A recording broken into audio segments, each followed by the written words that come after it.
Casteltermine a festa ieri sera per l'inaugurazione della nuova chiesa Maria Ausiliatrice, un momento di forte partecipazione popolare che ha investito l'intera comunità ed in particolare il quartiere che fa capo alla parrocchia Gesù e Maria. Ad officiare la solenne concelebrazione è stato l'arcivescovo Monsignor Francesco Montenegro. Un momento importante per la vita della comunità, anche se piccola, ha una sua casa, la chiesa è la casa di Dio, e stasera viene dedicata al Signore, in modo che la comunità abbia un luogo dove ritrovarsi, pregare, incontrarsi come famiglia e quindi qua, aiutati dalla parola di Dio, progettare una vita che permetta in paese ma anche fuori una vita più umana, più bella e con quel pizzico di speranza che il Signore regala a tutti.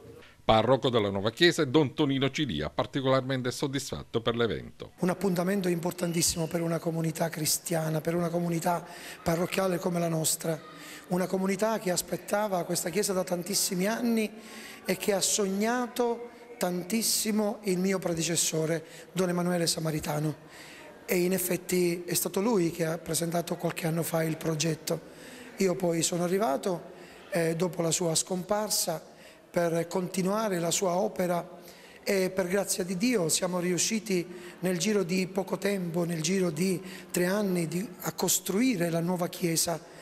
E oggi posso dire grazie al Signore veramente e grazie a questa comunità, perché soltanto con il contributo generosissimo della comunità siamo riusciti a consacrare una nuova chiesa, a dare una nuova casa a questa comunità. Una dedicazione e consacrazione della chiesa significa proprio questo, dare una casa santificata da Dio e dove le persone possono andare ad incontrarlo per potersi santificare, per poter essere contagiati dalla sua santità.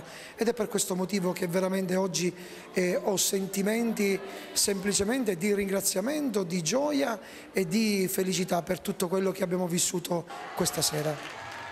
Un luogo di culto atteso da anni dai parrocchiani, un'occasione anche di aggregazione sociale. È un giorno di gioia per la comunità parrocchiale di Casteltermine. Con la buona volontà di tante persone siamo riusciti a dare un arredo decoroso che si addice alla chiesa, al tempio, all'edificio cultuale. Oggi finalmente si è realizzato questo sogno che ci ha visto tutti commossi, emozionati, perché non avevamo mai assistito a un rito così meraviglioso.